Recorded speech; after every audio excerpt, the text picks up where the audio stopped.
We interrupt your regularly scheduled program for this special report.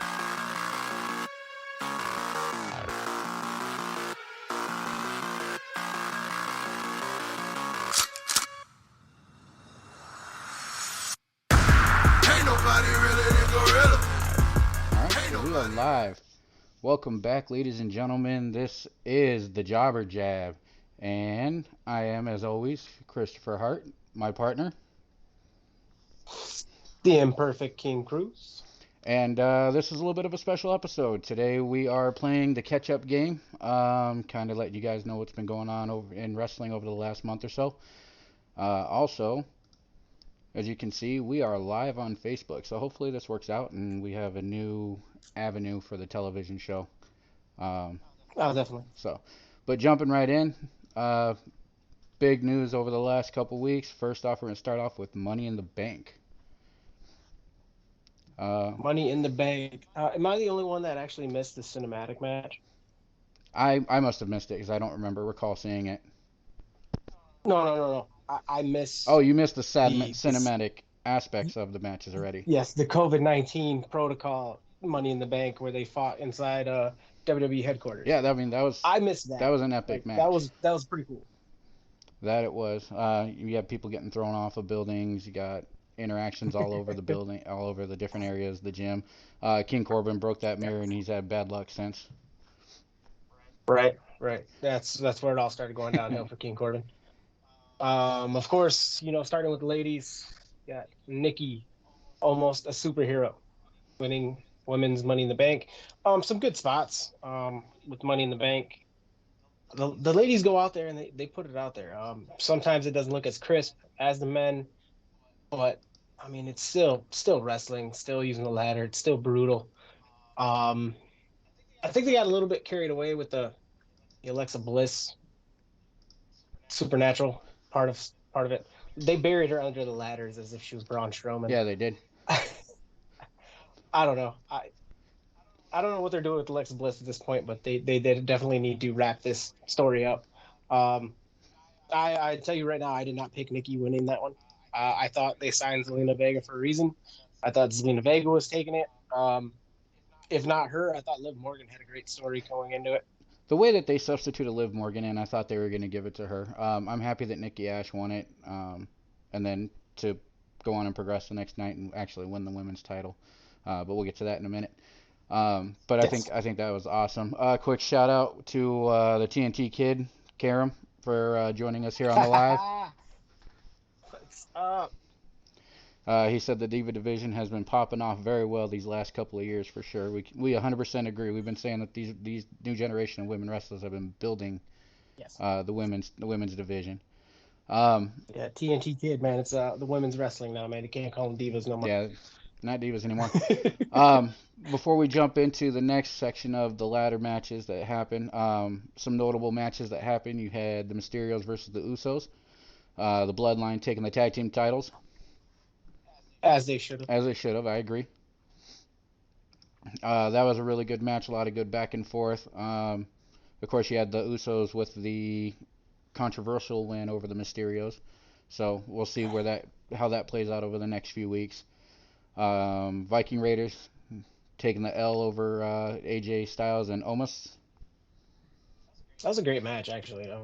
AJ bumped a lot for Viking Raiders, as he should. I mean, He did. He's a consummate professional. And with AJ being as seasoned as he is, I like the fact that he's given Omos time to grow. He's helping him. He's putting him over as a tag team partner. It's phenomenal that he's doing that, pun intended. I agree, and actually almost showed a lot in that match as well. I mean, he took some bumps, even selling when him and Ivar were in the ring together. Agreed. I thought it was a phenomenal tag team match.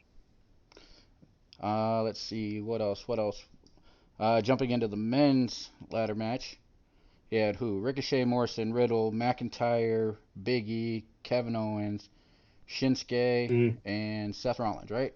Drew McIntyre. And Drew McIntyre. So, Yeah.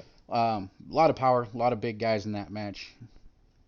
This was a who's who of Money in the Bank matches, and I'm glad they didn't go the the route I thought they might. I thought they were just going to throw it on Drew McIntyre again, like just giving him another championship opportunity. Nothing against him. I think he definitely held his own during the pandemic era, but it was time to, progress to other stories. His feud with Jinder Mahal. I mean, it's a great callback to 3MB. Mm-hmm. So I'm glad they're going to business right now together. What a phenomenal ending to that with Big E. Well deserved. That New Day member deserves a push. Been calling it for a while. He had the U.S. title. Him and Apollo Crews had a program. Lost his belt. I mean, now it's time for him to chase the gold. Big E's the powerhouse of the New Day, but so much charisma, so much power, so much speed. This guy's got money written all over him. He's coming his own by himself, so it's only right that he goes after the big one. And Biggie can actually cut a promo. I mean, he's very well spoken. He's not one of these guys that he's big and burly and he just has to stay behind the microphone, so to speak. But I'm glad Biggie actually took it, so we will definitely see how that plays out. Some great spots in that match too, actually, because I mean, Ricochet is going to ricochet. When he got pushed off the ladder and then he subsequently springboarded off the top rope into the group, I mean, sick. The big ending off the ladder was dope. Mm-hmm. Great spots in that match. Agreed. Next up, you had Rhea Ripley versus Charlotte Flair for the women's championship. This one is a little bit disappointing. In all honesty, I thought that Ripley should have taken it. Charlotte Flair had no reason to win the championship, especially how it played out. I mean, maybe there's a better storyline for it down the line here, but if somebody on Facebook Live or anybody in the comments can tell me exactly how long Charlotte Flair has been wrestling or with WWE and tell me how many title reigns she has right now and why she is this close to her father's title reign already, and Flair's been in the business longer than I've been alive. Just tell me if the plan was for Nikki Ash, like she did on Monday Night Raw, to cash in her briefcase already to win the title, why did Rhea Ripley need to lose? Charlotte earns nothing, but again, you are not allowing a talent like Rhea Ripley, who's just beginning her. I mean, she's been on the main roster for maybe a year, mm-hmm. not even. And you're already burying her under Charlotte's shadow. Right, and I'm not saying they're burying her in so many words, but it was a win she needed. Mm-hmm. What wins does she have under her belt that she can really be like, yeah, I got that one? Mm-hmm. That's twice now in big matches she's lost to Charlotte Flair. Now, even the original 4 horsewomen, the other 3 have lost matches to Charlotte Flair, but how many do we have to keep watching where she gets a 1-week title reign just to boost her record? And then on top of that, when they announced her in the ring, they didn't even announce her NXT title wins, which pissed me off.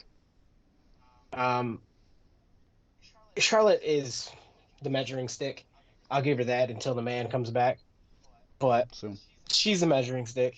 Everyone's tough until the man comes around. So once Becky Lynch comes back, I can stop talking about Charlotte Flair. Hopefully. And but I will say about that match was the fact that the crowd said, we want Becky. Mm-hmm. The first 5 minutes. And then after that, Rhea and Charlotte completely had them. And then at the end, they said this was awesome, minus the ending. Yeah. I thought that was a phenomenal match. Charlotte even flipping the bird to the crowd, telling them shut up. Yeah, she played to him very well. I got this. Yeah. I mean, both played the heel role very well. I just wish Rhea would have gone over, and then if the point was to put the championship on Nikki, have Charlotte attack Rhea the next day, attack the knee, mm-hmm. and then let Nikki get it. Cool thing about Nikki Ash, I read that Vince McMahon actually decided to push her because of the fact that she came up with this character on her own. He's seen dollar signs in merchandise, and the fact that she went all out with this. She was not playing. She was a superhero. Mm-hmm. She acted this to the T. Almost superhero. Yes. Well, she won the gold, man. She's at least the champion. There you but he threw the belt on her. I was happy about that. And then we had the last match of the night. Obviously, was Bobby Lashley versus Kofi Kingston. To me, that was just kind of a pointless match. I mean, to just utterly destroy Kofi like that in the ring. Um, I'm waiting for Kofi to get his respect. Like he had Kofi Mania. He had his moment. He won his title. But then loses to Brock Lesnar without putting up a fight. It was an F5 to end it on SmackDown going to Fox. mm-hmm. And now, I mean, he took Drew McIntyre to the limit every time they wrestled. But you mean to tell me he's going to get squashed by Bobby Lashley? No, I get it. You did this so he can look dangerous to Goldberg. I get it. I get the storytelling. You want him to be strong for Goldberg, which leads me to believe that Goldberg's winning. But don't even get me started on that. But again, Kofi didn't deserve that. He's a professional. He did the job. Mm-hmm. I'm waiting for him to get a proper run. I hope this leads to something like that, like maybe lighting a fire under him, where he shows a different side of himself. No, not so much the goofy side of the New Day, but just going out there and doing what he does. Mm-hmm. Let's not forget Money in the Bank. I was gonna say, before we jump to that one, you got TNT Kid chiming in with Charlotte's accolades. So let's see, NXT Women's twice, WWE Division Championship 1 time, Raw Women's Championship 5 times. Let's see. Oh, hang on, I lost my place with the SmackDown's Women's Championship 5 times, Women's Tag Team Champion 1 time. She's the Triple Crown Grand Slam champion. So from Raw and SmackDown, she's 10-time champion. You add NXT, that's 11. You add the Divas, if they count it, that's 12. Yep. So 12 times. On top of her NXT Women's Championship tournament in 2014, the Rumble win in 20. I mean, they've just been handing stuff to her left and right. And I'm not saying it's not deserved. She's a great talent, but man, I get you want to boost her up. And I mean, it's going to be a big celebration when she hits 17. Her dad's going to go out there and cry. Hell, I don't know what's going to happen. He's going to throw in a figure 4 for beating his legacy is what he needs to do. Yeah. I think at this point she's going to beat it before Cena does. Okay. But jumping back into the other big title match, Roman Reigns versus Edge. So what's your opinion on that one? Wow. Hell of a match. For people who thought Edge couldn't hang, you're out of your mind. Out of your mind. This man could do this in his sleep, and you had a dance partner like Roman Reigns right now, who, again, fight me if you want. I don't care. He is the best in the business right now. Character-wise, it's getting better. He believes everything he's saying. Yeah. You're not there yet? To me, character-wise, and not only that, this character brought out the confidence in his own ability. He is acting like he knows he's the best in that ring, which is the confidence he's supposed to display anyway. True. But having a dance partner with Edge, they put on a clinic. So many close spots. I did not know which way they were going to go. The writing was on the wall because the segment beforehand was Seth Rollins saying he needed to do something else. He needed to find another way to get his title match. So the writing was on the wall. It was going to happen. Rollins was going to come out. And I mean, the rumor mill was Seth Rollins, Edge, SummerSlam. I got no problem with that. This keeps the title on Roman. Edge still looks strong. Yeah, that's one thing I did like about it is you didn't have a weak finish to the match. No.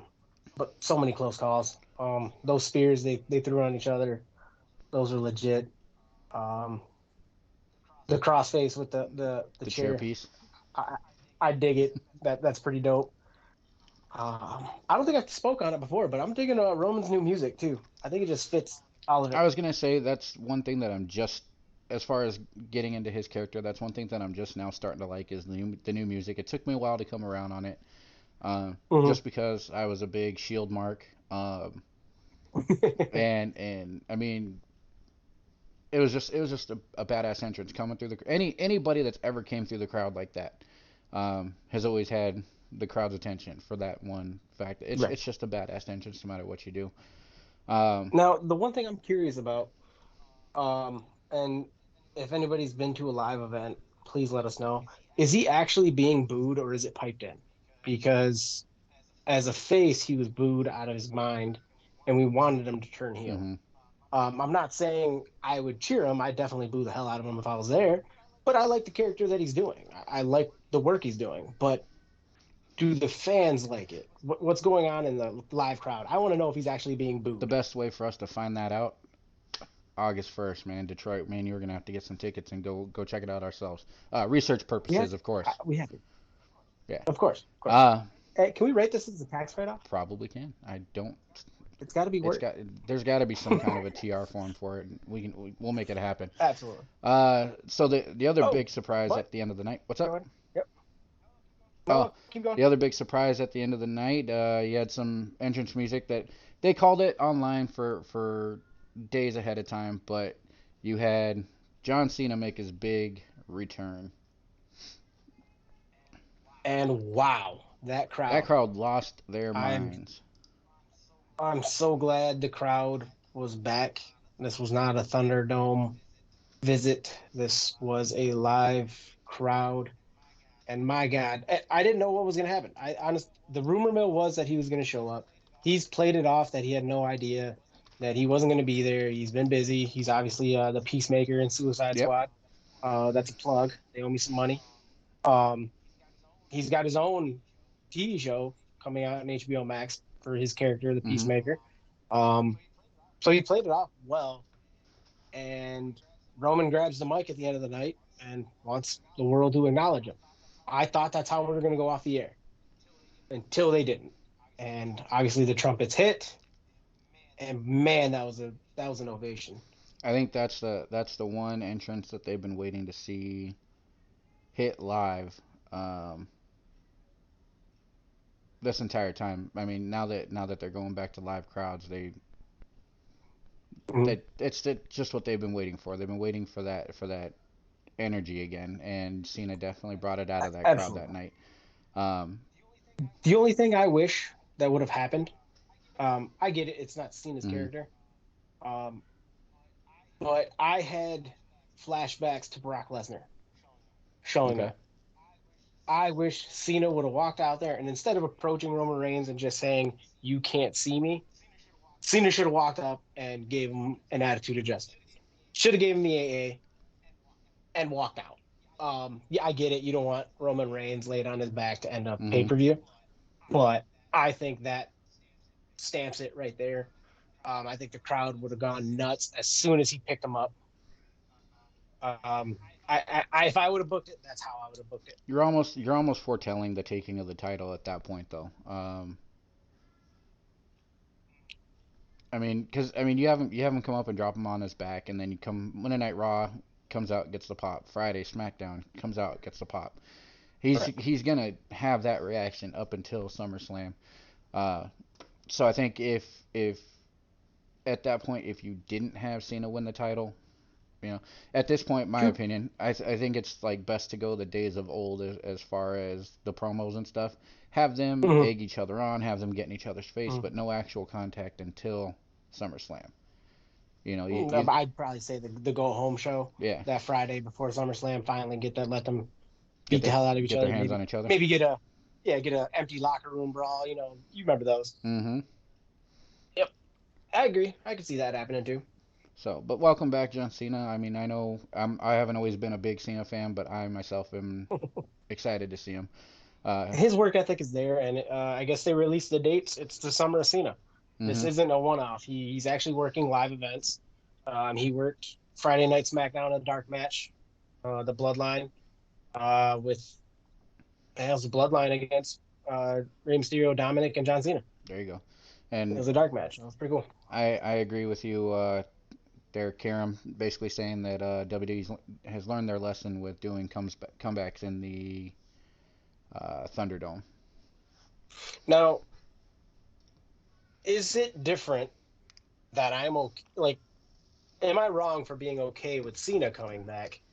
But I cringe every time I hear Goldberg's music. Ah, right along, right there, man. Next topic. Monday Night Raw. Boy. They needed somebody else to fight Lashley for the title, so everybody kept asking who's next, and of course you got Goldberg coming in, telling them what's what. Oh Um, boy. you know what? And I don't normally because I wasn't excited when Goldberg came back to fight off with McIntyre or Lesnar. He came back for Lesnar, right? I believe. Um, Yes. I wasn't excited for those. I'm hoping that the caliber of match that him and Lashley can have will put Lashley over more. Mhm. He's at a point in his career where a win over a legend like Goldberg, somebody like Mhm. that, would benefit his career. Now, if they're just gonna have him job and drop the title to Goldberg and give Goldberg another 2 week run, whatever the heck it's gonna be, then yeah, it's pointless. I mean, give the guy a loss for crying out loud.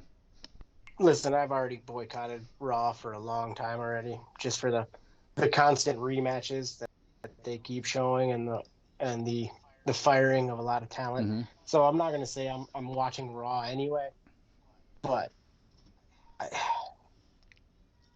I get SummerSlam is one of your big three Hmm. pay-per-views, and especially with the live audience now, you're trying to put asses in seats and you want that interaction. And Goldberg's gonna get that interaction. I mean, his music hits and nostalgia all the way. Anybody that remembers WCW, you pop. I get it. It's just his match. His his matches aren't good. The good thing is the entrance. And I hope he doesn't get concussed and drop Bobby Lashley in his neck like he almost did the Undertaker. True. But Um, that, I mean that's the point. Like you get somebody like Lashley, he'll be able to pick Goldberg up for a suplex. I mean, not no disrespect to the Undertaker, but they're no, both past their prime.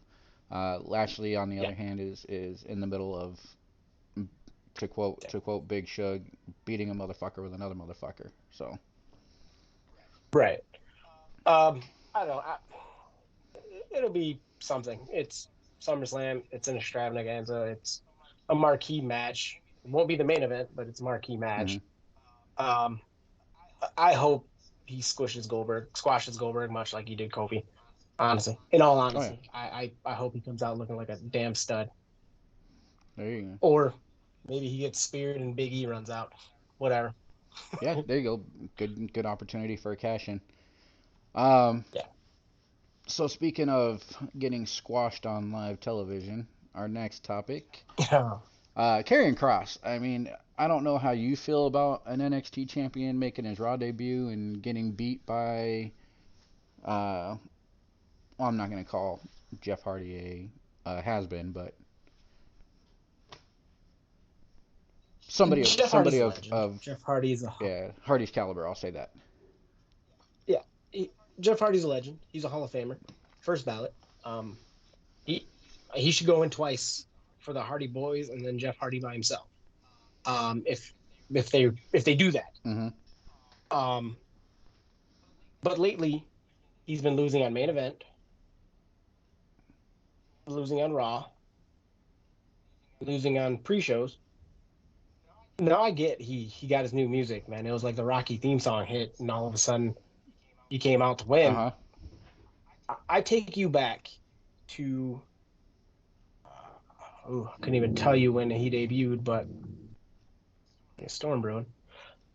Um, NXT champion answers John Cena's U.S. Open challenge. Hmm. Kevin Owens. You had that NXT champion deliver a pop-up powerbomb to your biggest star, and then beat him on a pay-per-view. How is it this guy shows up and gets beat by a roll-up? Mind you, I still think he's undefeated in NXT, Hmm. and he's about to be in one hell of a feud with Samoa Joe. Yeah, he has definitely But provoked the beast on that one. I'm going to touch on that in a minute. But you want me to get excited about that after he just lost to a roll-up victory over Jeff Hardy? Hmm. If this doesn't show that Vince dislikes anything that happens in NXT, I don't know what to He still considers it developmental, even though it's their only wrestling brand. Now, Roman Reigns may be the best character on TV, but NXT is the best wrestling show on TV, Agreed. with AEW slightly behind. I can buy that. It's back and forth. Those, if I'm watching pure wrestling standpoint, I'm watching either one of those. Oh yeah. I'm not going to say one over the other. People can argue about that all they want. Yeah, definitely. AEW and NXT are the wrestling shows. I want stories. I'm going to go to SmackDown and then Raw. But to say it's a developmental and then treat their champion just like that, it pissed me off. It irked me. I'm not going to lie. An NXT mark, so that pissed me off. And I think the guy's money. He's getting better on the mic. And he's just smooth in the ring, him and Johnny Gargano. I mean, it's hard to not have a good match with Johnny Gargano, but they had a great match. Agreed. And then now at NXT, after his match with Gargano, he decides to choke out Samoa Joe. He finally provoked Samoa Joe. Like, who provokes this man? Mm-hmm. Who in their right mind provokes Samoa Joe? And then added that little dash of saltiness on top of that by taking out William Regal. He attacked William Regal to end the show and drove off. Mm-hmm.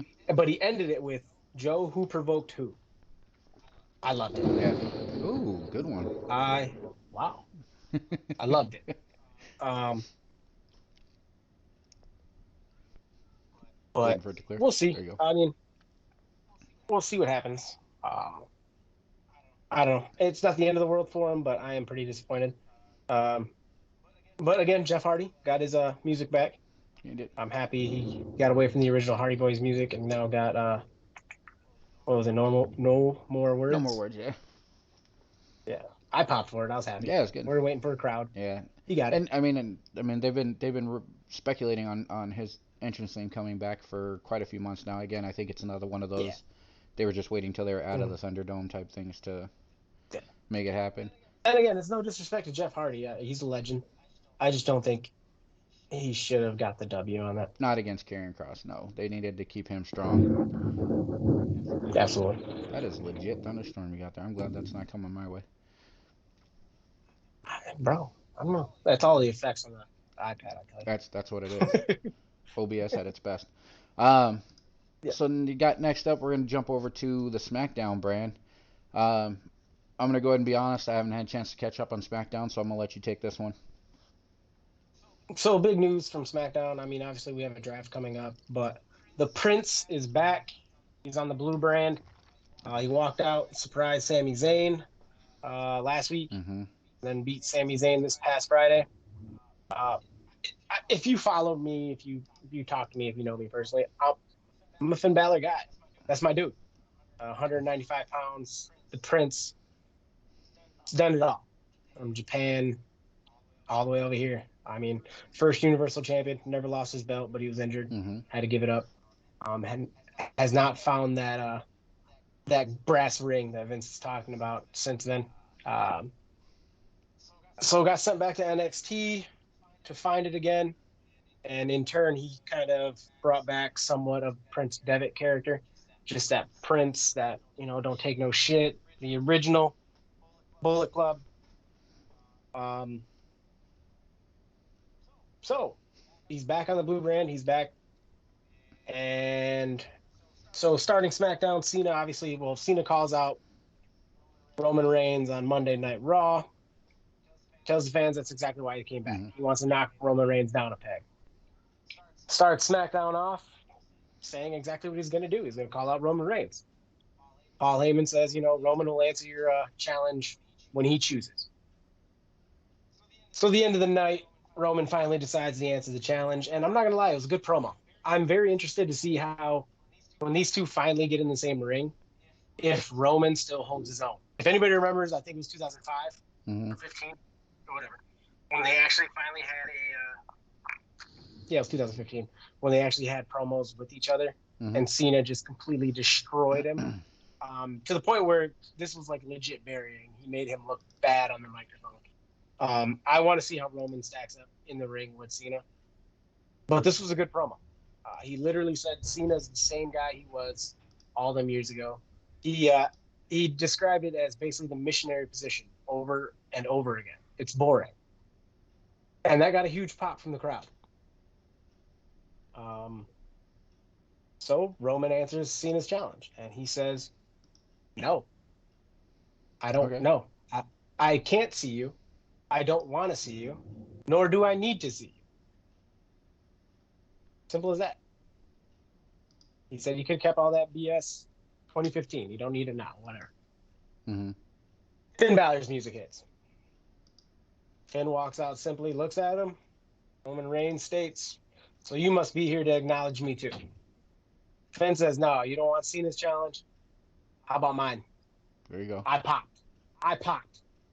If people don't remember it, Finn Balor's first night on Raw, he has to win a fatal four-way match and then face the winner of the different fatal four-way in the main event for a shot at the first ever Universal Championship.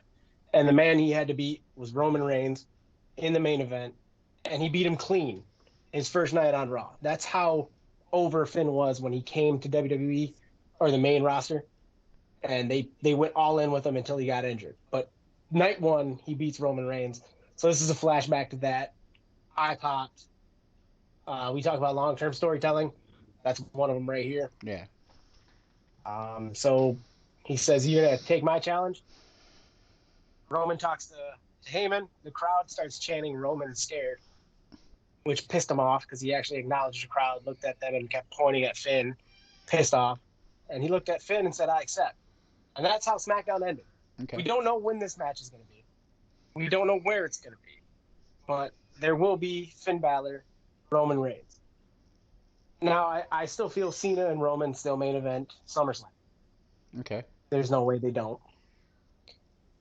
I don't know where Finn Balor fits in this. Do they just do a match on SmackDown, which I'm not mad against, but that's a pay-per-view caliber match. Yeah. Why put it on free TV? I don't get it. And Roman rarely fights on SmackDown now. He usually waits till pay-per-views. Yeah. So I don't know. I'm excited. Him and Finn are going to tear the house down. I agree. I just don't know story-wise what happens here. Where is it it's a gonna fit non-title in. match? Yeah, is it a non-title match that Cena screws Roman Reigns out of? And maybe that's what makes Reigns finally take the match because he loses to Finn Balor. I don't know, but I'm interested to see. There you go. Backing back out of SmackDown for a little bit, but keeping on the Bullet Club track. So we've had a lot of progression in something that me and you have been calling for months now. Just recently at TNA Slammiversary, at the very end, just as Kenny Omega beat Sami Callihan for the Impact World title, you had the Bullet Club theme pop up on their, I don't know what they call their Titantron or their, where they display their entrance videos. The Geritron 5000. Is that what it is? No. If no one gets that reference, I don't know what to tell you. You shouldn't be watching this. I forever will call everything the Geritron 5000. Yes. So you got the Bullet Club logo pop up on there, and the music hits. Everybody's kind of wondering who it's going to be, and then out comes Switchblade Jay White. Should anybody that's watching this not know who Jay White is, he's the New Japan Pro Wrestling IWGP Heavyweight Champion right now, Yes. and the current leader of the Bullet Club. Oh, actually, I apologize. He's the Neverweight Champion, not the Heavyweight. Ospreay was the champion and then had to drop the belt. So, so you got Switchblade Jay White come out, and he confronted the Elite. We're not going to call them the Bullet Club, but AEW's version is the Elite. You've got Omega, the Good Brothers, the Young Bucks. I don't think they weren't in the ring at the time though, but confronts them. Came down to the ring, got face to face with Omega, and David Finlay came out and attacked Jay White. They have their own beef going on in New Japan right now, so that was kind of their own piece adding to it. But the Elite and Jay White kind of got some beef going on. And then Out comes Rich Swann. Rich Swann, as he helps Jay White out, they back up onto the ramp, and he reveals a Bullet Club shirt. So at this point, nobody knows if Rich Swann is part of the Bullet Club. Maybe he's going to make his debut in Japan soon. Who knows? But what are your thoughts on it? We've called it from the very beginning that eventually there's going to be a Bullet Club civil war, if you will. Mm-hmm.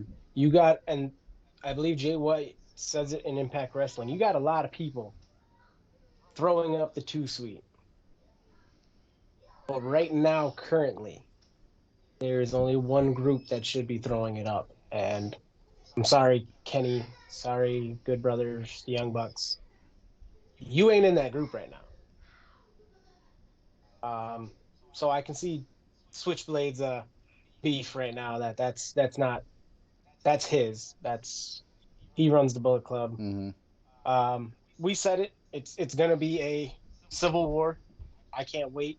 If somebody puts a Marvel theme to some kind of promo with those guys, I'll pay you for it. But again, money written all over it. I'm waiting for the GOD. Please bring me the GOD. And that's the thing. I mean, you've already had the GOD teasing coming over to AEW when they had the whole Moxley issue with the Good Brothers, basically saying it looks like he needs help. Other members of the Bullet Club have been commenting, and you had I'm sorry, I know I'm going to butcher his name, but it's Huquelo. He's one of the members of the Tonga family. He was live at Fyter Fest Night 2, front row, repping all Bullet Club gear. I mean, it's coming. It's coming to a boiling point, and it's going to be amazing when it finally pops off. So, my only hope, like you said, is that they bring the GOD. You got Jay White, you've got everybody from the Bullet Club versus everybody from the Elite. And, I mean... And correct me if I'm wrong, Kenny and the Good Brothers call themselves the Super Elite. The Super Elite. I seen Carl Anderson with a Super Elite jersey, which looked cool. I no offense to Doc Gallows and Carl Anderson, but they're only relevant when they're around somebody from the Bullet Club, which pisses me off. They are, and which is, I mean, if you followed Carl Anderson's career when he was the Machine Gun in New Japan, he did very well on his own, but he didn't get the recognition until he joined the Bullet Club. Right. Doc Gallows, whether you know him as Festus or whatever the many personas, we won't go there, but the many personas that he's had over the years. He's big and he's got the muscle, but he doesn't have the pop factor that Kenny Omega brings, that the Young Bucks bring, that Jay White has. He's just missing that. And sometimes you just gotta accept facts, and you're gonna be supporting cast all the way. It just is what it is. To me, Doc Gallows is Kevin Nash. Ooh. He's big. Mm-hmm. He's big. He's got the look, but he's missing it. And that's where Carl Anderson came in. Because you're absolutely right. As Machine Gun, I think he can put on a great match. Mm-hmm. It's just unfortunate that those two couldn't separate themselves from the Bullet Club. They were only relevant together with somebody from the Bullet Club, whether it was AJ Styles, Finn Balor, or Kenny Omega, the Young Bucks. It's unfortunate, but Carl Anderson would be the Shawn Michaels in that tag team. Mm-hmm. And it's not a knock at Doc Gallows at all. I mean, he's talented. I mean, Kevin Nash is in the Hall of Fame. It's just you're missing something. Yeah. But you're still there. And I completely understand what you. I mean, even comparing him to Kevin Nash, like you said, everybody knows Diesel, but nobody really talks about Diesel. Right. You talk about Kevin Nash, you go straight to the NWO or the Wolfpack or the Clique. Yeah. And even Kevin Nash would say that's why he was inducted in the Hall of Fame as Kevin Nash and not Diesel, was because Diesel was the lowest. He didn't bring in a lot of money as Diesel as champion, so he'd rather go in as Kevin Nash because that's who drew. He drew money as Kevin Nash, not Diesel. So nothing against Doc Gallows. He's just missing something, but Carl Anderson picks up the slack. But unfortunately, they're always tied to Kenny, the Super Elite. I hope the GOD come, and the Good Brothers and GOD is the tag match I want if you're doing a Bullet Club one. I mean, even the Young Bucks. I think the Young Bucks and the quote GOD would be unquote good. quote unquote the best tag team in wrestling. I mean, Mm-hmm. say what you want. Those guys put on a hell of a show. Okay. Let's see. Moving right along, we've got another debut on this side. On this time on the AEW side, Nick Gage was announced against. He's going to be at Fight for the Fallen, which I believe is taking place on the Jericho Cruise, correct? Yes. One second, sorry. So that's going to be a bloodbath. I really don't know how else to say it. Like I'm not excited about Nick Gage coming to AEW. I don't know how you feel about it. So the story they're rolling with right now is in order for Jericho to get another shot at MJF, he has to do the 5 trials of Jericho. Mm-hmm. So trial 1 was Shawn Spears. I got through that. MJF says, trial 2, you're going to face a homicidal guy who literally died in the ring and then brought back later. And he brings out Nick Gage. He got an ovation from the crowd. Mm-hmm. I'm not excited. And again, this is nothing against Nick Gage. Say what you want. It's not my cup of tea. His wrestling style, his deathmatch. He's literally only popular because of the amount of blood he sheds. If I had to put a word to it or a phrase to it, basically what Jackass was to MTV, that's his wrestling. I agree. He's very, I guess you could say, the last remnants of the hardcore era. Yeah. I mean, and I'll give him credit. I mean, when I think of guys covered in blood, getting cracked over the head with light tubes, getting thrown through everything possible off of balconies, off of ledges, Mm-hmm. into ladders, powerbomb through tables. Nick Gage is definitely one of those guys that always comes to mind. Right up Mm-hmm. there with the other likes of Tommy Dreamer, Sabu, and all those gentlemen. But that's what he is. He's a hardcore wrestler. He's a brand of wrestling that, while still, I guess, underground and popular to an extent, it's not mainstream anymore like it was back when Paul Heyman ran the ECW. Um, that's all he is. In my opinion, that's all he's ever going to be, is a hardcore wrestler. And being in the ring with somebody like Jericho is either gonna I mean, you're basically just gonna make Jericho drop down to his level, and it's just gonna be an all out brawl, which I guess is kind of what they're wanting for, like you said, these trials of Right. Jericho. And my thing, the casual fan's not going to know who Nick Gage No. is. But again, I don't care for those matches. The death Mm-hmm. matches, as you will. And I think I made this comment with Kenny Omega's, was it Kenny Omega's death match? With Moxley? Yes. No one actually dies. I made that comment, but with Nick Gage, I mean, I'm surprised when he stabbed somebody in the jugular, somebody didn't die. But again, it's not my brand of wrestling. Mayhem is great. Do I like UFC, seeing somebody knocked out and stuff like that? Yeah, but there is a fine line with that, and Nick Gage crosses that countless times. I don't feel like, to tell a good wrestling story, a good match, Mm-hmm. a storyline, all of that shit isn't needed. Can you do a hardcore match? Yeah, as long as it pushes the story.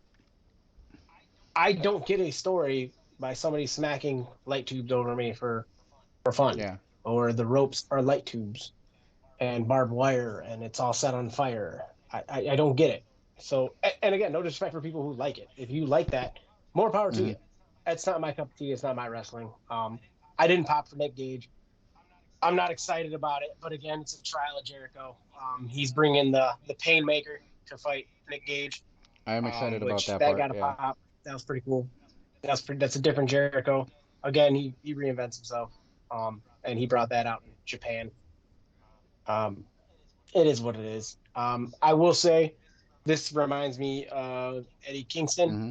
where you might not have known the guy, but he was given an opportunity, and he fucking took it, and he's a big star in AEW. You know who he is. He had a great feud with Moxley. Now Now he's he's in his together with corner. Yeah. Moxley, as, in his corner. Um, so he took his opportunity. So Nick Gage has a chance to actually take this opportunity and run with it. I just don't know if his brand of wrestling is what AEW should Mm-hmm. be. And then from Jericho's standpoint, I don't think he needs to do this late in his career. Does he really need to do something like this? Yeah, you're absolutely right. Um, as far as getting a pop, he might have not gotten a big one, but you know who is gonna get a good pop? These next two gentlemen that are allegedly signed with AEW. And you know what I'm talking about. I'm talking about the American Boy, oh Dragon boy. and the best in the Oh my world. God. So Can it be true? everything I've been Tell me it's true. everything I've been reading online has basically said that Punk and Danielson have legit deals done, signed, sealed, delivered with AEW. Uh, I've posted on my Facebook and Instagram and things like that. I can only hope to the wrestling gods that this is true. You can go ahead and call this ROH Light, ROH 2.0, whatever you want to call it. If first, getting rid of Daniel Bryan is one thing. Bringing back Bryan Danielson, the American Dragon, phenomenal matches in ROH. Not just against CM Punk, but against the likes of Samoa Joe, countless other wrestlers, Christopher Daniels. You had a lot of good names in ROH that he went up against. And anybody who's anybody who's everybody will tell you how big of a CM Punk mark I am. So I am elated that there's a good chance you're going to see him back in a wrestling ring soon. Bryan Danielson made it known that he would sign his WWE contract if he had freedom, if he could go work in Japan as well, Mm-hmm. if he could work a limited schedule and still make money. Mm-hmm. Now, I tell you one thing. I guarantee you Vince McMahon looks at him and does not see money. So why the hell am I going to pay you limited dates for Brock Lesnar money? Mm-hmm. I absolutely think he signed with AEW. Again, it's all rumor. There's a bunch of people saying it's 100% true. Until it happens, until I see that graphic on TNT, or until I see him walk out in New York, Mm-hmm. I'm not going to believe it. But I absolutely, wholeheartedly think he should go to AEW because he is a draw. He is a great talent. Um, the matches he could have, and I'm speaking solely about Bryan Danielson right Mm-hmm. now. I'll move to CM Punk in a second. Tons of dream matches over there. And the freedom. You can go to Impact. You can go to Japan. You can have those matches and still make your money and be the draw that you are and be financially set. You don't need the WWE. And then to further push the fact that it may be true, WWE sent out a memo to the video game, WWE 2K22. Mm-hmm. Take Daniel Bryan out of the game. Everything out of the game. So if that's not true, I don't know what is. I'm hoping. Um, CM Punk returning to wrestling. I did not think it happened. I knew it wasn't going to be with WWE. Triple H and Vince pissed all over that. I agree. He's still sour. I guarantee you. He should have main evented at a WrestleMania. It should have been a triple threat with him and The Rock and Cena. The Summer of Punk, the pipe bomb, everything. The guy's money, and just was not treated right. He should have never lost to Triple H, ever. Mm-hmm. Um, him coming back is going to be huge. If he walks out in Chicago, if his music hits and he walks out, that place is going to erupt. That may flat out just off the Richter scale. They might cause an earthquake over there. It's going to be nuts. And with that being like, that's exactly what it is. If he comes out in Chicago, you're gonna have such an explosion that like you said, you're gonna hear it cross country. It's gonna be amazing. In all honesty, like you would have to have him debut in Chicago. It's just a little bit too coincidental. Have to. It's too coincidental that you've had him. He does wrestling appearances in Chicago all the time. C2E2 almost every year. Even I forget what the big autograph signing they do before All Out, but he's even appeared at that in the past couple. Starcast. Thank you. Starcast. Yep. So you have that. A couple things that I had picked up on CM Punk on his Instagram page had a blacked out image playing the Chicago Bulls Michael Jordan entrance music. Yeah. The starting lineup. Yeah. Yep. So a little bit of love for the Chicago crowd there. I want to say it was either one of the AEW pages or his page had the graphic of him arms crossed in front of it. It was only up for about 2 minutes, and the only caption it had with it was, "Do we have your attention now?" So it's looking really good, looking really possible. And like you said, you got Bryan Danielson. He's going to be debuting in New York, is the suspected rumor right now. That'll be a good way to get the pop in New York, especially the first time they're going to Madison Square Garden. So yep. You have AEW in New York for the first time, which is a big deal to them.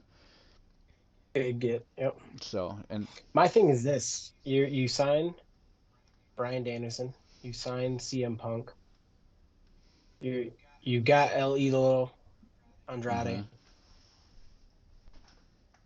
If I'm Cody Rhodes, I'm scared out of my mind because my spot on the hierarchy of this main event scene is becoming very crowded. Now, say what you want about Cody Rhodes. He did come into his own in New Japan. He did come into his own with the Elite. But does he get lost in the shuffle and fall with so much talent around him? Same thing with Moxley. What about Moxley? There's only the TNT title. Mm-hmm. There's only the heavyweight championship. Now, granted, there's the TNA title now, or the Impact title. There's countless New Japan titles that I couldn't possibly name. But Miro, look at him. Does he fall to irrelevancy again because of the talent they're bringing in? Shawn Spears still is doing nothing. He's not. Matt Hardy's in a feud 20 years that I've seen 20 years ago with Christian Cage. Mm-hmm. Now, again, they could wrestle in their sleep, and I mean they're legends in their own right, and they trust each other. But I've seen this feud 20 years ago, and that's why you guys went to AEW. Well, and that's so my thoughts on the process is what would happen if you get somebody like Punk coming back into AEW? Okay, he has limited in-ring matches, but you know what? You put Punk on the microphone doing commentary. That's an option. That's a hell of a good option. Maybe he'll actually get the name of the company right. Yeah, maybe. He'll stop. I'm still waiting for WWE Dynamite. There you go. But you have that. I mean, you have both of them with their in-ring talent. As far as, I mean, you take somebody like Bryan Danielson and you put him in charge of teaching some of these younger wrestlers. Look at the was it the Hollywood Blondes? No, not the Hollywood Blondes. Yep. Is it the Hollywood Blondes? No, Varsity Blondes.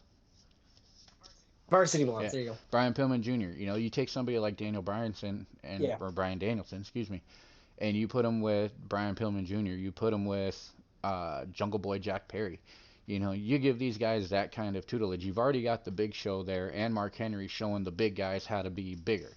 Now you've got Danielson there for the technical wrestlers. You got Punk there to teach. Kind of like their own in-house version of developmental. I mean, we're not, like I said, we're going to refer to it to as NXT because that's not what it is. But you've got, I mean, imagine the AEW roster just dropping pipe bombs like he does. I mean, so that right there writes his own paycheck in my opinion. You're right. So I'm not. Believe me, I'm not mad about their acquisition. You can say what you want about, all they're doing is signing WWE guys. These guys have been everywhere. Everybody on their roster has been everywhere. So yeah, maybe they've had stops at WWE, but you can't be mad at them for signing with AEW. My only worry is you're getting so much talent, people are gonna get lost in the shuffle again. Well, and then shout out to Chavo Guerrero as well, because he did make his debut with El Idolo. So shout out to that.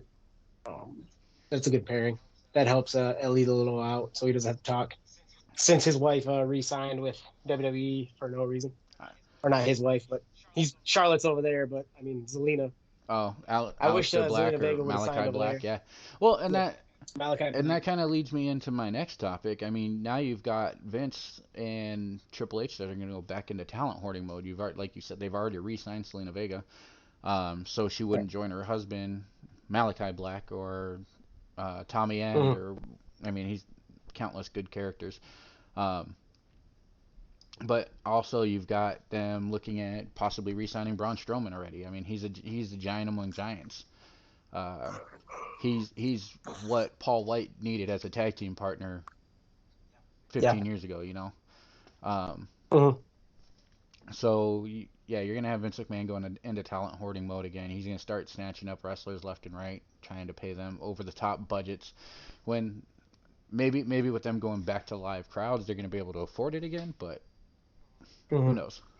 I'm not mad at them picking back up Braun. I don't think they should have let Braun go. Mm-hmm. I don't think they're using him correctly, but I think his style is very much WWE. I hope he gets a run. I'm glad he'll come back to the WWE. Um, Vince needs to realize the gold he has at NXT. He has stars that can help out. He needs to stop being an entertainment company because it's not entertaining. They need to be a wrestling company, and I think that company will thrive. The days of entertaining the entertainers you don't have as much anymore, but you have fucking wrestlers. Hmm. Let them wrestle. Good point. I mean, look at some of the talent that they're underutilizing right now. I mean, you've got Matt Riddle, who you've got him teamed up with Randy Orton right now, but Matt Riddle's one hell of an in-ring performer. He's getting better with Mm-hmm. his promos and his technical wrestling, but as far as a brawler Mm-hmm. style, I mean, the man whoops the shit out of a lot of people. So He can yeah, go. He can go. Ricochet, Ricochet is he's not great on the no. mic, but god damn, can that dude put on a match? Give this man a title already. Him and Johnny Drip Drip, I talk about rematches over and over again that I hate seeing them, but him and John Morrison could have kept wrestling for all I care. Because those two together with the Miz using a squirt gun is hilarious. That's funny. That's entertaining, but it's also a hell of a wrestling match. I So agree. again, you have the talent, you have wrestlers. Um, you're missing out so much on the entertainers, but become a wrestling company. Let them fucking wrestle. Listen to the crowd. Listen to your fans. They're not going to steer you wrong. Mm-hmm. There you go. Oh, and then rumor has it we will be getting a Queen of the Ring coming soon this year. The Queen of the Ring. That'll be I'm interesting. I wonder who's going to I'm, win I'm that pretty one. excited about that, Charlotte. Oh, well, obviously. Unless Becky Lynch comes back. That'd be a good return for her. Do you think that's I'm waiting. I'm waiting. do you think that's going to be in WWE's like response to NWA's All Women pay-per-view that Mickey James has been promoting lately? Yes, yes. So, I think they're getting shitted on right now by Mickey James because she's going on the record saying they didn't promote the Women's Revolution pay per view. mm-hmm. They set them up to fail. They keep talking about how it's not needed to do another one again, which is completely wrong. The women should have their own show at this point because they are not giving enough time. I don't know why we keep reverting back to 5-minute matches for women, but unless it's a pay per view and it's Charlotte Mm-hmm. Flair. But you need to give these women a full platform because there's so much talent there that's underutilized. I really wish they would have let go of Ruby Riot. I think she was underutilized as well. Becky Lynch needs to come back. Bailey, I'm sorry you're injured. I miss you, but Come back shortly. I Come back mean, soon. extremely, yeah. Please come back soon. Well, I mean, Bianca Belair. They have so much talent. even jumping over into their NXT talent, like they just brought Tony Storm up. You've got Candice LeRae. Yep. I mean, you've got tons of Shotzi Blackheart, yeah. Tegan Knox, all with a tank. Tank with the junk shooter, man. It seems like she's always hitting people in the crotch Hell with that yeah. damn thing. But excellent characters, excellent promo skills. Yeah. Phenomenal in the ring. They just need their time to shine. And then last topic we're going to touch on is yet another interesting show to watch coming up. I'll go ahead and let you take that one there, brother. Listen, if you can't get enough wrestling, like apparently me and my partner can't, the star of Arrow on CW, Stephen Amell, is starring in a new Stars TV show, obviously Heels, August 15th, based on a wrestling company. So, two brothers, they run their father's wrestling promotion, small town, and everybody goes to these shows. It's just about the life of these two brothers. Obviously, one is trying to be famous, the other one's just trying to keep his head above water. So, in life, you're either the good guy, the face, or you're the bad guy, the heel. So check this out. The preview's on YouTube. Looks phenomenal. I'll be tuning in August 15th. It's going to be awesome. Speaking of CM Punk, he's got a couple cameos in that already that we've seen him tease on his social media. So that'll definitely be something to add to the TiVo list, watch list. Make sure you get in on it. I'm sure we'll be doing in-depth coverage of the show, letting you know what characters we like and everything like that, seeing how it goes. But in the meantime, looking at my time ticker over here, we have occupied everybody's time for about an hour now. So I just want to thank those of you that have popped in and out and joined us for doing so. Karen, thank you for jumping on and getting some back and forth conversation going with us. I'm Christopher Hart. And I'm King Cruz. And this is Jabber Jab, and we are for life.